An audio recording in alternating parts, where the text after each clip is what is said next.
I've been away, so it's good to be back. It's good to be back in the pulpit. It's good to be back in church.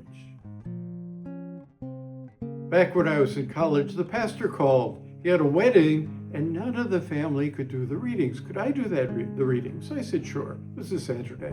I came in, lovely wedding, did the readings. Afterwards, I'm in the sacristy putting the lectionary away. He's putting his vestments up in the closet. And a woman runs into the sacristy, all upset.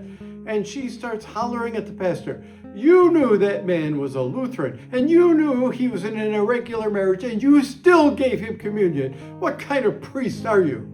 And then she ran out of the sacristy, and before he could reply. And so he looks at me and says, if I had refused that man communion, everyone would have forgotten there was a wedding today. They would only remember that I had refused somebody communion. Then he turns to hang his elb in the closet, and he says, and besides, Jesus is a big boy. Jesus can take care of himself. In today's gospel, we hear Jesus saying, come to me, all who are burdened and heavy laden, and I will give you rest.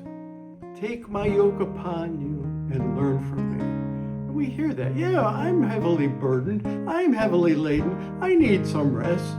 But the next line, we don't listen. The next line is the key line. And he says, for I am meek and humble of heart.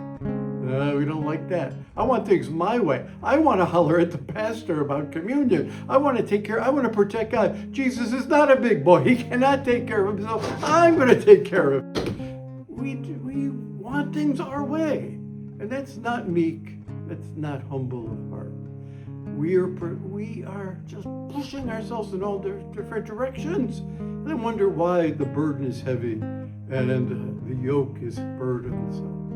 And Jesus then concludes, and you will find rest for yourselves, for my yoke is easy and my burden light. We like that part too. So I think the key here is when you look at the Gospels, everything, Jesus is never pushing his will, never chastising people. Instead, avoid this sin, sin no more, follow me. It just is a gentle and meek of heart. That's not our motion, that's not our way of life. And then we wonder why we're burdened. So I think that's the key. Those central lines, the whole passage pivots on those central lines. But we stop our ears when he says, learn from me, for I am meek and gentle of heart. And so that's the burden. But if we can do it, everything falls into place. Now I welcome you to come to St. Teresa. If you're in the neighborhood, if you're in town, come to St. Teresa of Avila. It's a warm place. It's a friendly place. I think you'll get a lot out of coming to Mass here.